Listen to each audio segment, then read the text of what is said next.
안녕하세요. 사람과 사람 사이 인연에 울고 웃었던 남자입니다. 사람은 살면서 많은 감정을 느낍니다. 재미있는 방송을 보며 배꼽이 빠지게 웃기도 하고, 슬픈 영화를 보며 눈물 콧물을 다 흘리기도 하고, 막장 드라마 같은 것들을 보며 화가 나서 분노하기도 하죠. 그런데 전 오직 사람 사이의 기묘한 인연 하나로 다양한 감정을 느낄 수 있다는 걸 최근에 알게 됐습니다. 오늘 제가 겪은 이야기들을 많은 분들에게 들려드리고 싶어 이렇게 사연을 보내봅니다. 어릴 적 저희 아버진 경찰이셨습니다. 그것도 질 나쁜 범죄자들을 잡아들이는 강력계 형사를 하고 계셨어요. 피부도 하얗고 몸도 약해서 매철마다 알레르기며 감기를 달고 사는 저와는 다르게 아버지께선 항상 단단한 몸을 유지하고 계셨습니다. 자, 태진아, 아빠 팔 한번 만져봐라. 엄청 단단하지? 우와, 아빠 완전 멋있다. 돌덩이 같아. 벌어진 어깨에 다부진 팔 근육, 군살 하나 없이 건강함을 자랑하는 아버지를 저는 항상 멋지다고 생각했어요. 아버지께선 강력계 형사 일을 하고 계셨기에 항상 위험한 사건을 도맡으셨고, 흉폭한 범죄자들을 직접 몸으로 상대하셨기 때문에 아버지의 손이며 팔 쪽엔 칼에 베인 흉터나 온갖 상처들이 가득해 피부가 남아나는 날이 없었습니다. 어머니께선 그런 아버지를 항상 걱정하셨어요. 혹시라도 무슨 일이 생기는 건 아닐까, 다치시는 건 아닐까 하면서 말이죠. 하지만 그런 어머니의 마음을 아시는 건지 모르시는 건지 언제나 태평하게 아버진 이런 말을 하셨습니다. 여보, 이거 봐봐. 그만큼 내가 몸 안 사리고 나쁜 놈들이랑 몸을 불살라가면서 싸웠다 이 말이지. 어때? 당신 남편 좀 멋지지 않아? 멋있긴 무슨, 몸에 상처 생기는 게 뭐가 좋다고. 철 좀 들어, 철 좀. 속상한 사람 마음은 생각도 않고 상처를 보란 듯 자랑하시는 아버지 때문에 어머니는 항상 짜증을 부리셨지만 그래도 그 속엔 항상 걱정이 묻어 있었습니다. 저 또한 다친 채로 오는 아버지가 걱정이 됐어도 나쁜 범죄자들을 잡는 아버지가 자랑스럽기도 하고 멋지기도 했어요.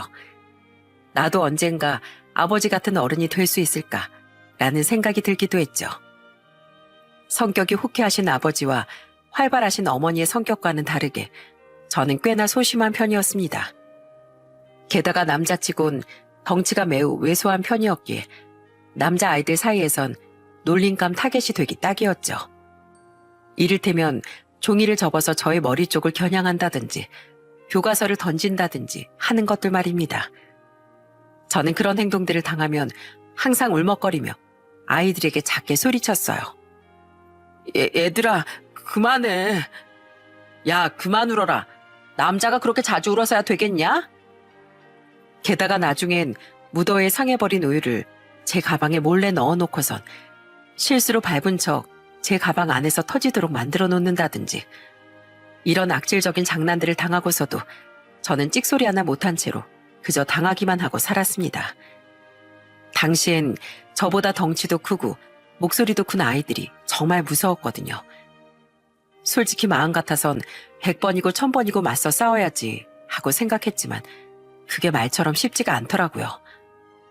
원래 부모님께선 제가 학교에서 놀림을 당하는지 친구가 없는지 모르고 계셨지만 상한 우유가 가방 속에서 터져 엉망진창이 된 걸 보시고는 어머니께선 깜짝 놀라며 제게 이런 말씀을 하셨습니다. 아들, 너 우유 안 마시잖아. 그런데 가방에 우유가 다 터졌는데? 아우, 냄새. 이거 상한 우유 아니야? 엄마, 그게... 혜진아, 이거 네가 그런 거 아니지? 어떤 녀석이 그랬어? 그때 처음으로 친구들이 매일같이 절 괴롭힌다는 걸 어머니께 이야기하게 됐고, 어머니께선 제 이야기를 들으시더니 처음으로 불같이 화를 내셨습니다. 그리고 나중에 아버지가 퇴근하고 들어오시자마자 제가 했던 모든 이야기들을 전하시더니 정말 불같이 화를 내셨어요. 아휴, 내가 이놈의 학교를 내일 당장에 찾아가서 싹수 노란 녀석들 버르장머리 싹 고쳐놓든지 아님 담임 선생님한테 전화라든지 해야지. 아니 애 가방이 저게 뭐야? 이 더운 날에 상한 우유를 가방 안에서 다 터지게 만들어 놓고. 저건 빨래해도 냄새가 남을 텐데. 아, 정말 화가 치밀어 오른다 진짜. 진정해 여보. 그래도 우리 태진이 안 다쳤으면 된 거잖아. 길길이 날뛰며 화를 내시는 어머니와 달리 아버지께선 굉장히 차분한 태도로 뭔가를 곰곰이 생각하셨습니다. 그리고 그날 저녁 아버진 방긋 웃으며 제게 이렇게 말씀하셨어요.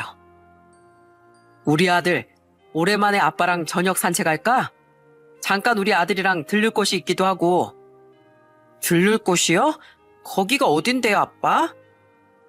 어딜 가는 거냐고 물어봐도 아버지께선 아무것도 대답해주지 않으셨고 방긋 웃은 채로 제 손을 잡고서 어디론가 향하셨죠.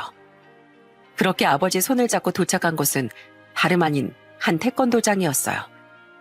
거긴 아버지 친구분이 운영하신 곳이었습니다. 자, 아들. 아빠가 아저씨랑 잠깐 할 이야기가 있어서 저쪽 가서 놀고 있을래?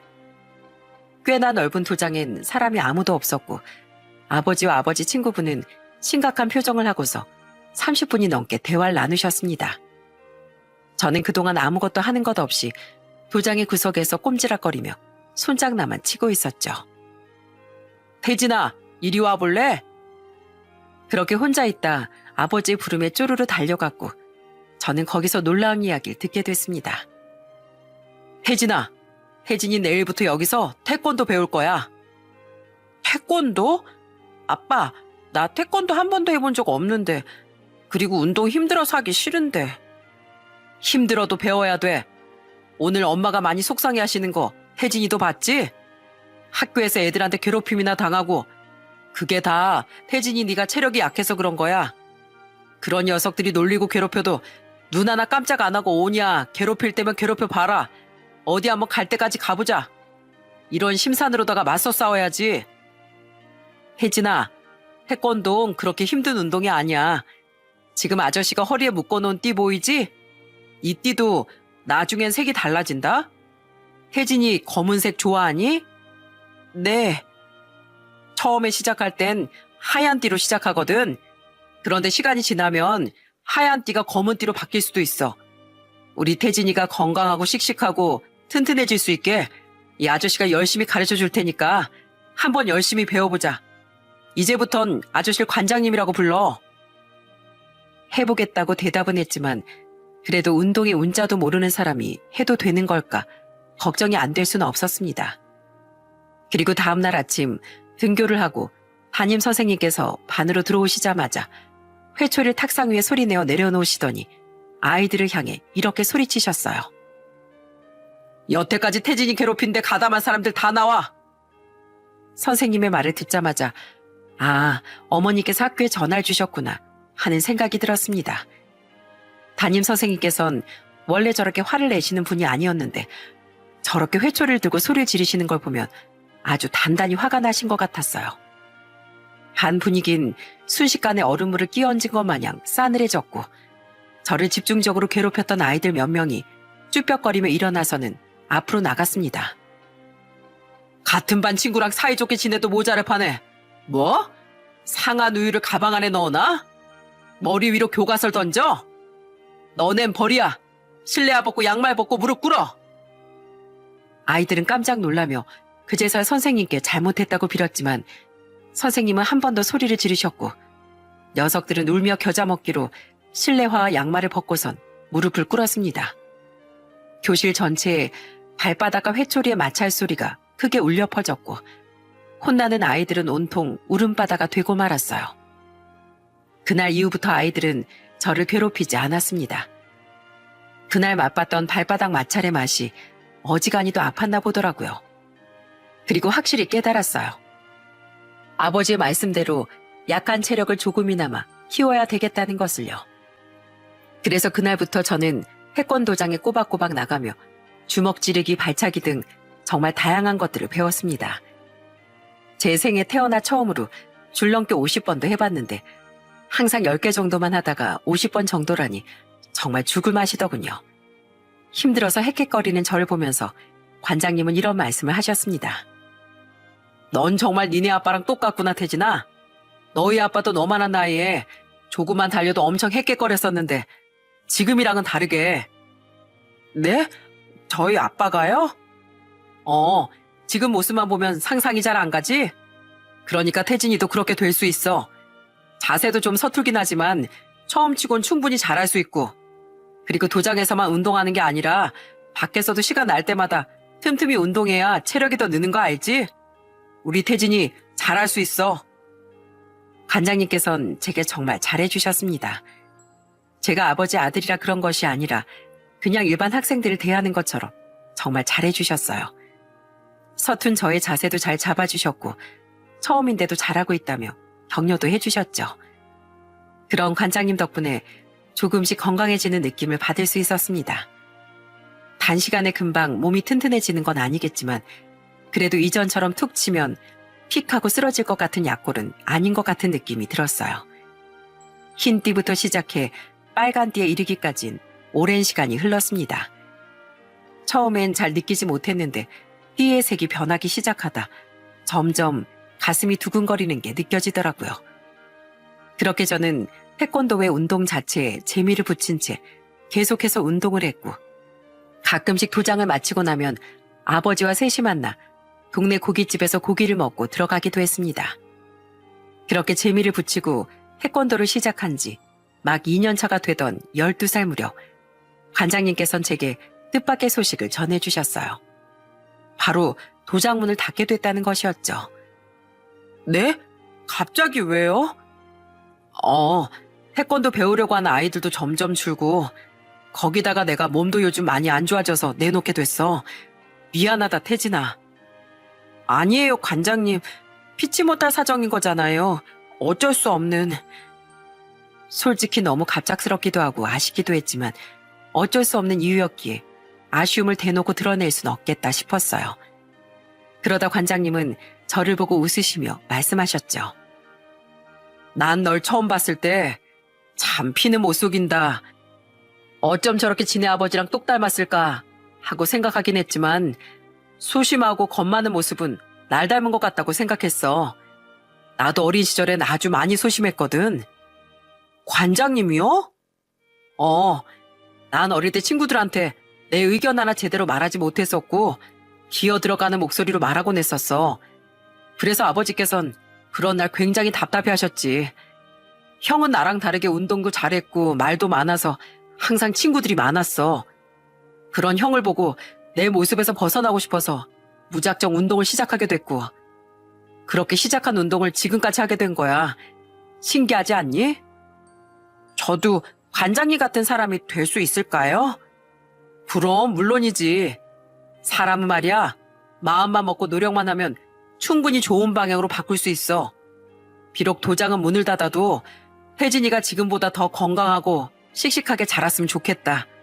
그럴 수 있지? 관장님, 왜 떠날 것처럼 이야기를 하세요? 도장 정리하면서 이 동네에서도 떠나게 됐거든. 너희 아버지랑도 오늘 저녁에 따로 인사하기로 했어. 에이, 그래도 가끔 놀러 오시면 되잖아요. 나중에 시간 되거든 꼭 태진이 보러 놀러 올게. 그땐 얼마나 달라져 있는지 볼 테니까 꼭 열심히 운동해야 된다. 관장님께선 씁쓸한 듯 웃으며 저의 얼굴을 천천히 어루만져 주셨습니다. 그때는 알지 못했어요. 그것이 관장님과의 마지막 인사였다는 걸 말이죠. 그날 저녁 아버지께선 제 앞에서 처음으로 술을 많이 드신 모습을 보여주셨습니다. 중마고우였던 친구가 동네를 떠나게 됐다는 속상함, 아쉬움 때문이었는지 눈물을 살짝 흘리시기도 했어요. 저는 다가가 아버지의 눈물을 닦으며 위로해드리고 싶었지만 언젠가 남자의 눈물은 모른 척을 해줘야 한다는 아버지 말씀이 기억나 굳이 다가가지 않고 모른 척 지나쳤습니다. 그 후 관장님의 도장은 문을 닫았고 저는 다른 도장에 다니게 되면서 꿈에 그리던 검은 띠까지 따게 됐어요. 아버지와도 시간이 날 때마다 틈틈이 운동을 하곤 했습니다. 그러다 가끔 아버지께 관장님의 안부를 물어보기도 했어요. 아빠, 관장님은 어떻게 지내고 계시는지 알아? 이사간 이후부터 아빠도 연락이 끊겨서 잘 모르겠네. 녀석 생각해보니 괘씸하네. 이사 가자마자 전화 한 통 달라고 했는데 전화도 안 해주고 말이야. 아무리 찾아 헤매도 꽁꽁 숨어서 연락이 안 되구나. 그래서 아빠도 너무 답답해. 아버지께서도 아무리 연락을 해도 연락이 닿지 않는다고 하시니 더 궁금하더라고요. 어디서 뭘 하고 계실까? 다른 곳에서 태권도장을 차리신 걸까? 몸은 좀 괜찮아지셨을까? 그래도 모쪼록 행복하셨으면 좋겠다고 빌었습니다. 중학생이 되니 확실히 이전과는 다르게 키도 훅 크게 됐고 덩치도 커지는 등 신체적 변화가 나타나기 시작하더라고요. 예전보단 체력도 나아지고 괜찮아지다 보니 새로운 장래희망도 생기게 됐습니다. 그건 바로 경찰이라는 꿈이었어요.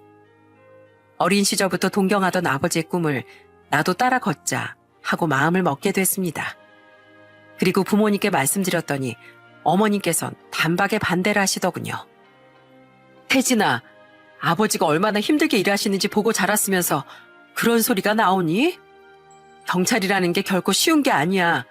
몸도 정신도 얼마나 힘든데. 아직 나이가 어리니까 천천히 생각해봐. 세상엔 편하게 일할 수 있는 직업도 많아. 아빤 찬성이다. 내가 경찰을 해보니까 확실히 내가 살아있다는 걸 느끼게 되더라고. 엄마 말대로 절대 쉽지 않은 직업이고 또 다칠 땐 크게 다칠 수도 있고 몸도 마음도 많이 힘들어지는 직업인 것도 맞아. 그래도 그만큼 또 보람찬 일이기도 하지. 아빠는 우리 아들이 뭘 하든 응원해줄 자신이 있다. 그러니까 앞으로 천천히 더 신중하게 생각해봐. 지금은 중학생이라서 그럴지 몰라도 또 고등학교에 들어가면 마음이 언제 어떻게 바뀔지 모르니까. 어머니께선 반대하는 입장을 보이셨지만 아버지께선 적극적으로 제 꿈을 응원해 주셨습니다. 사실 꿈을 논하기엔 아직 어린 나이가 맞았지만 제 마음은 한 방향으로 점점 기울어지고 있었어요. 경찰이 되기 위해선 몸만 단련을 하는 것이 아니라 공부도 정말 열심히 해야 했기에 중학교에 들어오면서부턴 성적 관리에도 열심히 힘을 쏟았습니다. 가끔은 코피를 쏟아가면서까지 열심히 공부하던 제게 어느 날 아버지께선 제 등을 토닥이시며 이렇게 말씀을 해주셨어요. 아들, 세상엔 도움을 필요로 하는 사람들이 제법 많단다.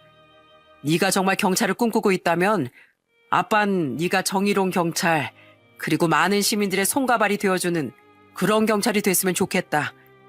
노력하는 건 너무 멋지다, 아들. 노력하는 사람에겐 승리가 따른다는 말도 있으니까 앞으로 더 힘내봐. 고마워, 아빠. 나 아빠같이 멋진 경찰이 되도록 정말 많이 노력할게. 그렇게 공부도 열심히 하고 운동도 열심히 하고 14살 때부터 시작해서 19살 때까지 오직 경찰이 되겠다는 일념 하나로 열심히 살아온 결과 저는 서울에 있는 대학의 경찰학과에 입학할 수 있었습니다. 비록 꿈꾸던 경찰대학은 아쉽게도 떨어지게도 했지만 그래도 두 번째로 지망하고 있었던 대학에 붙게 되어 기분은 좋더라고요. 대학에 들어와 원하던 공부를 하는 것, 꿈에 한 발짝 가까워지는 기분이 들어 너무 행복한 하루하루를 보냈습니다. 그리고 그 넓디 넓은 많은 청춘들이 꽃을 피우는 캠퍼스에서 지금의 아내를 만나게 됐죠. 아내는 간호학과에 다니는 사람이었는데 참 맑고 순수한 사람이었어요. 아내와 처음으로 데이트를 한 날은 아직도 잊지 못합니다. 와, 첫눈에 반한 사람을 이렇게 마주보고 있다는 것 자체가 제겐 굉장히 꿈 같더라고요. 떨리는 마음으로 가볍게 대화를 나눴는데 생각보다 아내와 잘 맞는 게 많은 겁니다. 예컨대 좋아하는 텔레비전 프로그램이라든지 밤마다 듣고 자는 라디오 같은 것들이 같았고 꿈꿔왔던 이상형이 서로 딱 맞아 떨어지더라고요. 저는 순수한데 듬직한 사람이 좋아요. 키도 적당히 크고 덩치도 적당히 큰 제가 편하게 기댈 수 있는 사람이면 좋을 것 같아요.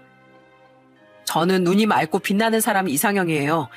키는 조금 아담한 정도면 제일 좋고요. 처음 보는 사람이었음에도 불구하고 아내는 저와 굉장히 자연스럽게 대화를 잘해줬고 저도 아내와 대화를 하는 게 전혀 불편하지 않았습니다. 그렇게 저희는 그날 이후부터 가까운 친구 사이가 됐고 오다 가다 자주 마주치면서 인사도 하고 시간이 맞으면 같이 밥도 먹으면서 물 흐르듯 가까워지게 됐어요.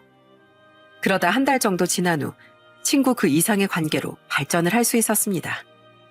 네, 바로 꿈에 그리던 아내와 연애를 시작하게 된 것이었죠. 원하는 대학에 입학을 하고 첫눈에 반한 상대와 사랑을 시작하고 성인이 된 이후부터 제 인생엔 꽤 좋은 일들만 가득 생겨나더라고요. 이렇게 좋은 일이 있을 때마다 저는 종종 관장님을 떠올리곤 했습니다. 어쨌든 소심한 성격에 할 말도 제대로 하지 못한 채 살아왔던 제가 여기까지 올라온 것은 관장님 덕분이기도 했으니까요. 그리고 몇 년 후 저는 아버지를 통해 그토록 궁금해하던 관장님의 소식을 들을 수 있었습니다. 혜진아, 너 아빠랑 장례식장에 좀 다녀와야겠다. 네? 장례식장이요? 누가 돌아가셨어요? 너 태권도 관장님 기억하지? 아빠 친구. 그놈이 세상을 떠났단다. 무정한 자식 같으니라고. 살아있을 땐 전화 한 통 안 하더니 죽어서 이렇게 연락을 주는구만 그래. 심장이 철렁하고 보이지 않는 저 아래까지 뚝 떨어지는 듯한 느낌을 받았습니다. 그토록 보고 싶어 했고 생각해왔던 관장님이 돌아가셨다니 믿기지가 않았고 꿈 같았어요. 분명히 어딘가에서 잘 지내고 계실 거라 생각했는데 돌아가셨다는 소식을 들으니 마음이 정말 좋지 않더라고요. 그날 저녁 저는 아버지의 차를 타고 관장님의 장례식장으로 향했습니다. 그래도 생각보다 그놈 오래 살았어. 나랑 마지막으로 만났을 때 오래 살아봐야 1년이라고 했는데 벌써 그놈이 이사를 간 지가 10년이 훌쩍 넘었으니 더 오래 살다 간 셈이네. 관장님 어디 편찮으셨어요? 저한텐 아무 말씀도 안 해주셨었는데. 너한텐 이야기하지 말라고 했어. 괜히 어린 마음에 놀란다고.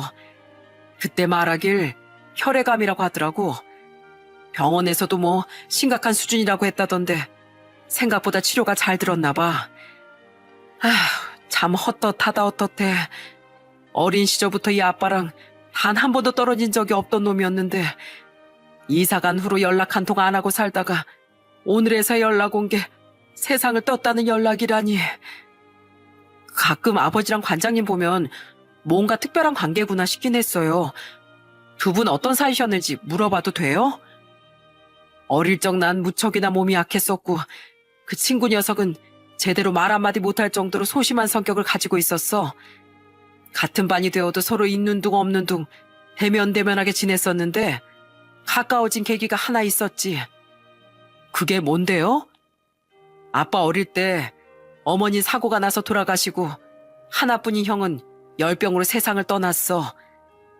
그래서 집에는 아버지랑 아빠 이렇게 둘만 남게 됐는데 아버지께서는 술만 드시면 나한테 손찌검을 하시는 게 일상이었지. 원래는 어머니랑 나 그리고 형한테 돌아가면서 손을 올렸었는데 이젠 아무도 없으니까 내가 타겟이 되어버린 거였어. 그런데 그날도 평소처럼 아버지가 술을 드시고 나한테 손을 들고 계셨고 난 아무런 저항도 못하고 그냥 아버지가 손을 대면 되는 대로 가만히 받아들이고만 있는데 누가 대문을 막 두들기는 거야. 아버지가 성난 목소리로 누구냐고 지금은 바쁘니까 가라고 했는데 계속 두드리더라고. 누가 문을 두드렸는데요? 그 사람은 뜬금없게도 내 친구 놈이었어. 아버진 신경질적으로 대문을 열었고 그 앞에 서 있는 친구 놈을 보고 윽박을 질렀지. 무슨 볼 일이 있어서 왔냐고. 그런데 그 순간 아버지가 비명을 지르면서 쓰러지시는 거야. 그때 그 친구 녀석은 우리 집 안으로 들어와 내 손목을 잡고 미친 듯이 내달리기 시작했어.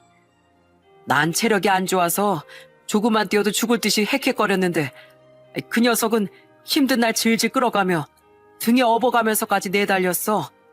집이 보이지 않을 정도로 말이야. 그 친구가 관장님이셨던 거예요?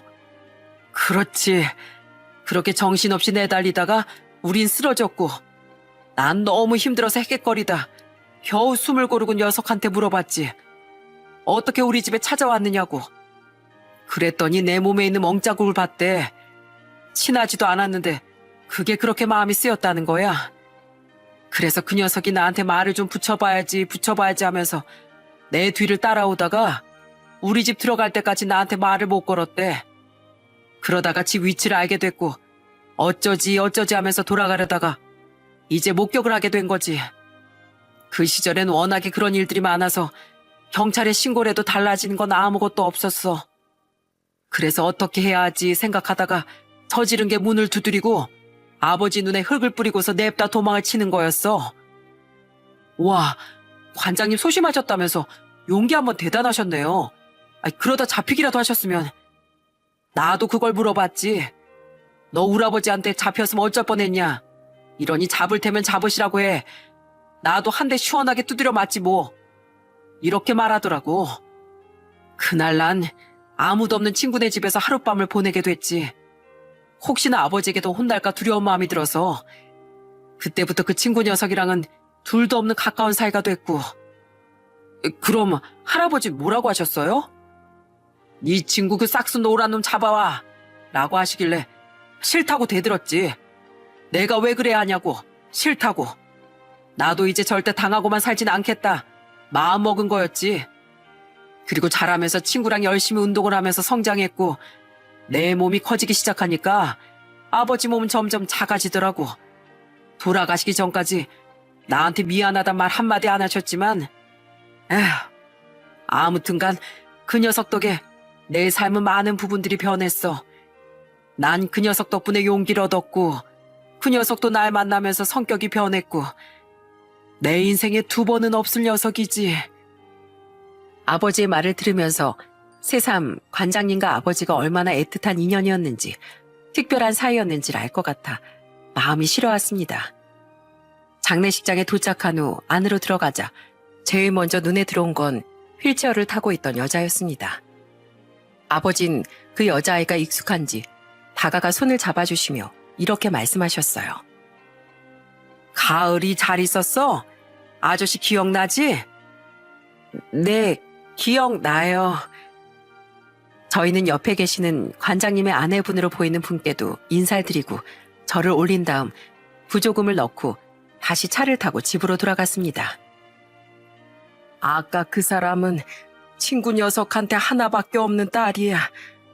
선천적으로 하반신 마비가 있어서 휠체어 신세를 지고 있어. 너무 딱해서 눈물만 나구나. 에휴. 아버지가 돌아오는 길 속으로 관장님의 영원한 안식을 빌었습니다. 살아생전 한 번이라도 찾아뵈었으면 참 좋았을 걸. 아쉬운 마음도 들었고 그래도 하늘에선 편안하게 지낼 수 있어 그거 하나만큼은 다행이라는 마음도 들었어요. 그 후 저에겐 많은 일들이 찾아왔습니다.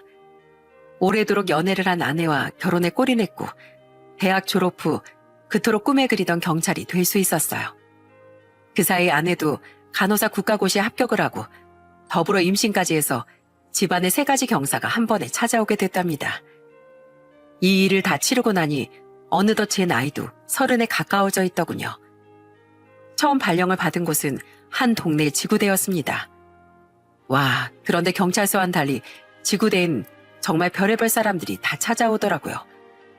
냅다 문을 박차고 들어와서는 여기 화장실이 어디냐며 냅다 토를 하는 사람도 있었고 서로 머리를 잡고 들어와선 어떤 놈이 잘못했는지 시시비비를 좀 가려보자며 싸움을 하는 사람들도 있었습니다.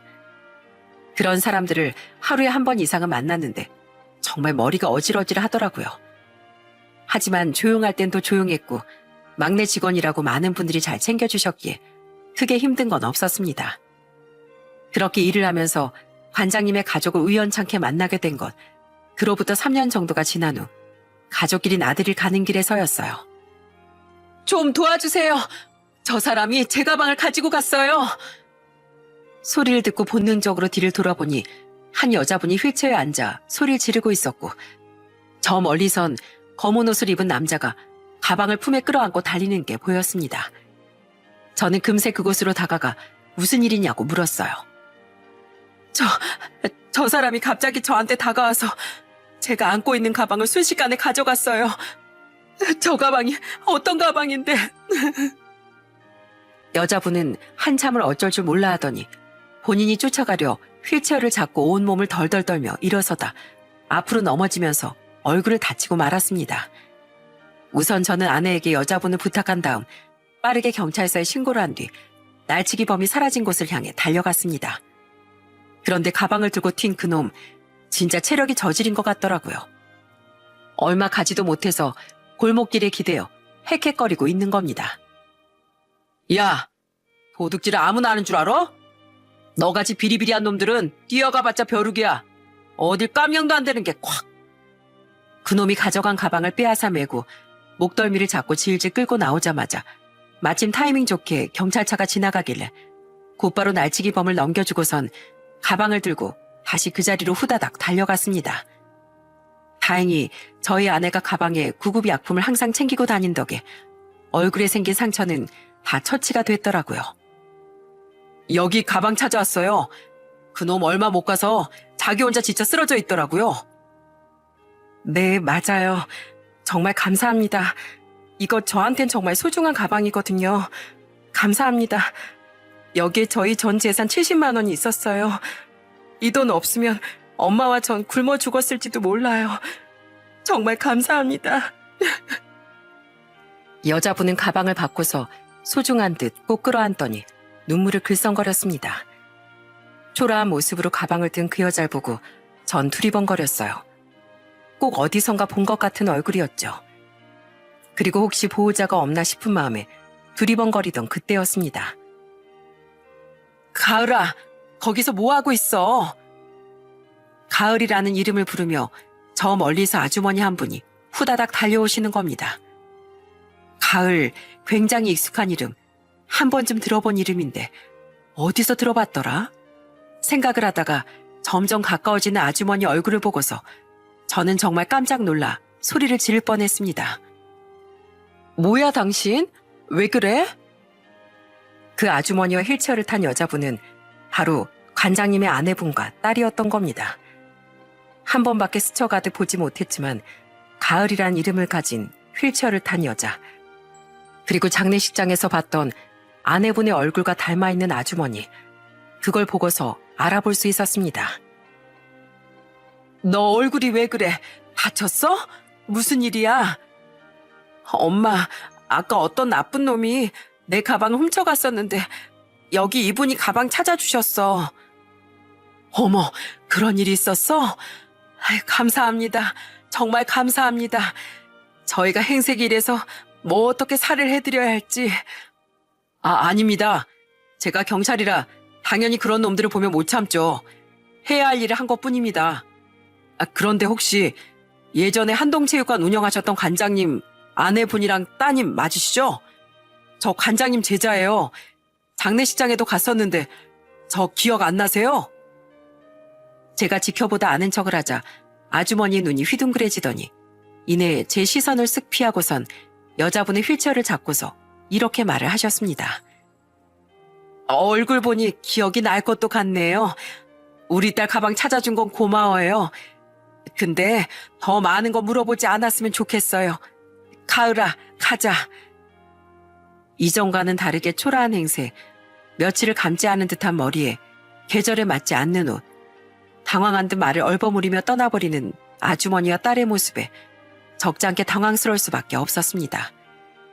그리고 그날 밤 아버지와 통화를 하며 관장님의 아내분과 딸을 마주쳤다고 말씀드렸어요. 그런데 이전과는 달리 행색이 무척 초라하고 도망을 치듯 사라져버렸다고 말씀드리자 아버지께선 정말 놀라시면서 제게 되물으셨습니다. 정말 제대로 본 거 맞아? 잘못 본 거 아니고? 아주머니가 절 알아보셨어요. 그런데 제 눈을 피하시면서 여기서 왜 이러고 있는지 묻지 말아달라고 하시더라고요. 뭔가 사연이 있으신 것 같았어요. 그래, 내일은 내가 쉬는 날이니까 혹시라도 다시 마주치게 되면 나한테 곧바로 전화해다오. 그리고 저는 다음 날 출근을 했고 순찰을 핑계로 어제 아주머니와 딸을 만났던 공원 쪽을 계속해서 어슬렁거렸습니다. 그리고 11시 정도가 되니 그곳에 노숙자 무료 급식소가 차려졌고 행색이 꾀재재한 노숙자 어르신들이 점점 모여들기 시작했습니다. 아주머니와 딸도 그 자리에 있는 걸 볼 수 있었어요.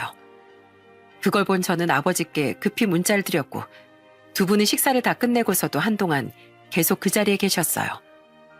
그리고 아버진 급식소가 정리되고 난 후 곧바로 두 모녀가 있는 공원으로 찾아오셨습니다. 제가 벤치 쪽에 있다고 말씀을 드리니 아버지께서는 알아보신 듯 눈물을 흘리시며 다가갔고 저도 그런 아버지의 뒤를 조용히 따라갔어요. 재수 씨, 여기서 대체 뭐 하고 있는 거예요? 여기 있는 건 어떻게 알고 찾아왔어요? 순찰 돌다가 우연히 보게 됐습니다. 아버지께서 꼭 한번 뵙고 싶다고 해서 제가 연락을 드린 거고요. 불편하셨다면 정말 죄송합니다. 부탁이니까 우리한테 이러지 말고 모른 척 좀 지나가 주면 안 될까요? 제발. 어떻게 모른 척을 할 수 있습니까? 제 인생을 달라지게 만든 제 인생 하나뿐인 친구의 가족인데 어떻게 이런 걸 보고서도 모른 척을 할 수 있겠느냐고요. 아버진 눈물이 가득 찬 목소리로 소리를 질렀고 아주머니 놀라시더니 이내 아버지와 함께 눈물을 펑펑 쏟아내셨습니다. 재수 씨, 힘을 내고 살아야지. 도대체 왜 이러고 사는 거예요? 예. 미안합니다. 저도 이렇게 살고 싶지 않아요. 사실 처음부터 그 사람이랑 결혼을 할 때부터 순탄하지 않았어요. 시부모님과 아주버님은 내가 처음 인사를 하러 간 날부터 절 마음에 안 들어 했죠. 없는 집 딸이라면서. 그런데 그 사람이 절 너무 사랑하고 저랑 결혼을 하지 못하면 가족과 모두 연을 끊어버리겠다고 선전포고를 해버린 거예요. 그래도 아들이랑 연이 끊기는 건 두려운 건지 마지못해 결혼을 허락해 주더라고요. 결혼식은 안 하고 혼인신고만 하고 살았지만 그래도 20년 넘게 행복했어요. 네, 제가 더 잘 알죠. 그때 그놈이 얼마나 힘들어한걸요. 그래도 꿋꿋이 이겨내며 잘 살았는데 나쁜 병에 걸려버렸으니 전 지금도 너무 마음이 아픕니다. 그런데 남편이 세상을 떠나고 나니까 그제서야 완벽하게 본성을 드러내더라고요. 시모가 그러는 거예요. 남편이 모아둔 돈, 남편 앞으로 해둔 보험금 싹 다 달라고. 전 절대 싫다고 했죠. 그 돈을 내가 왜 주냐. 보험금은 내 남편 목숨값이고 집을 내놓으면 우린 당장 어디에서 사느냐고. 그리고 남편이 모은 돈은 진즉에 병원비 약값으로 다 써버린 지 오래고 보험금만큼은 절대 못 준다고. 필사적으로 그 돈을 지켰어요. 부조금도 자기네들이 전부 다 가져가면서 보험금까지 달라고 하는 건 정말 파렴치한 같은 짓이잖아요. 아니, 어떻게 가족이란 사람들이 돈부터 달라는 말을. 저희는 태권도 도장 정리하고 이사 오면서 반지하에서 살게 됐어요. 좁고 습기가 가득 찼지만 그래도 나름 잘 지냈고 남편도 긍정적인 마음을 가지면서 치료를 받았어요.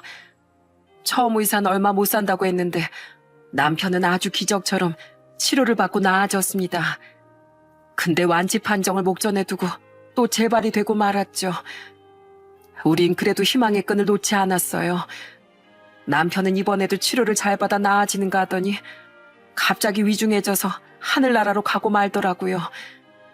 남편이 아픈 와중에도 시댁 식구들은 병원에 찾아와 남편을 힘들게 했죠.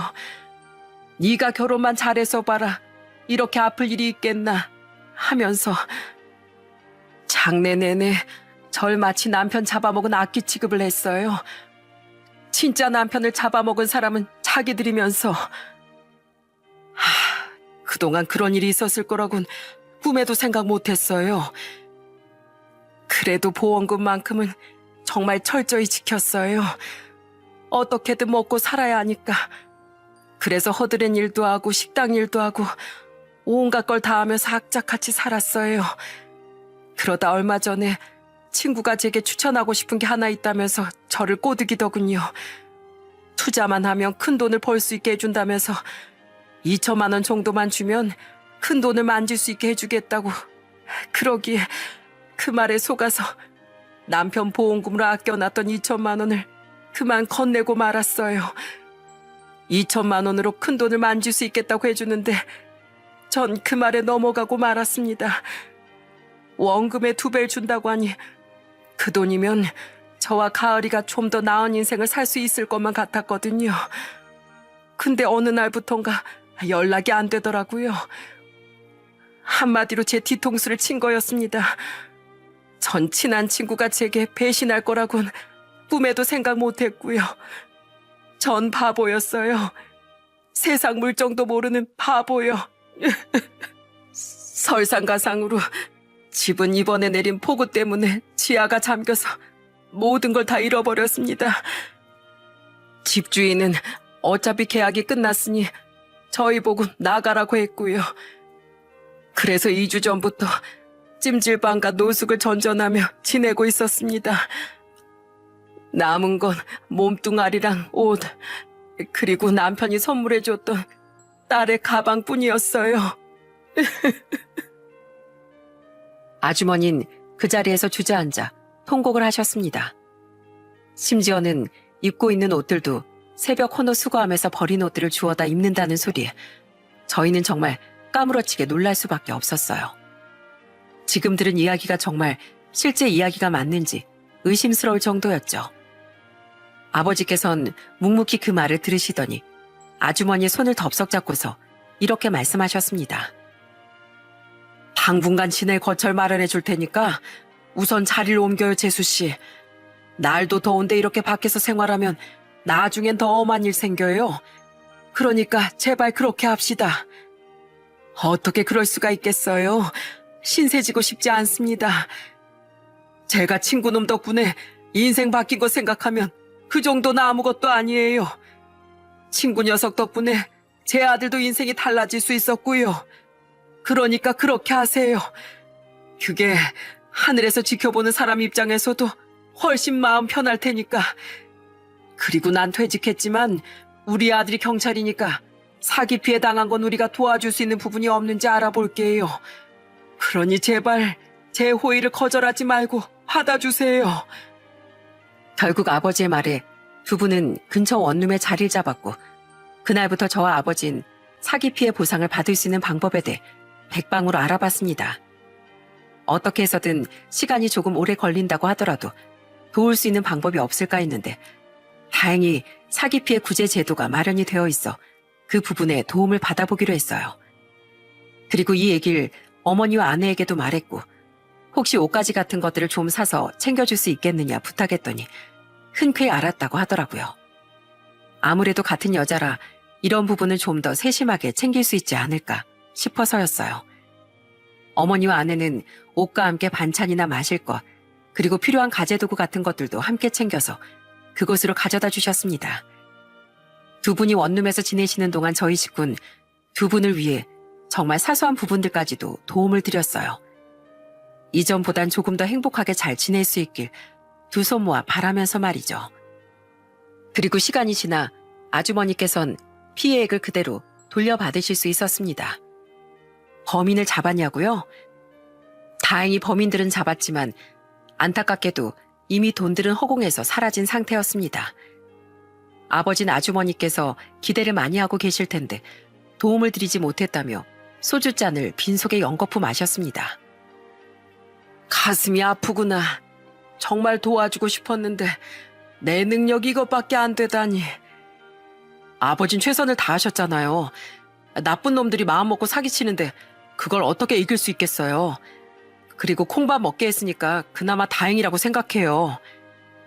재수 씨가 많이 실망할 텐데 어떻게 해야 할지 모르겠다. 아버지, 제가 드릴게요. 그 2천만 원 제가 드리겠습니다. 뭐? 아니 너한테 그렇게 큰 돈이 어디 있어? 사실은 이미 아내랑도 얘기를 끝낸 상태예요.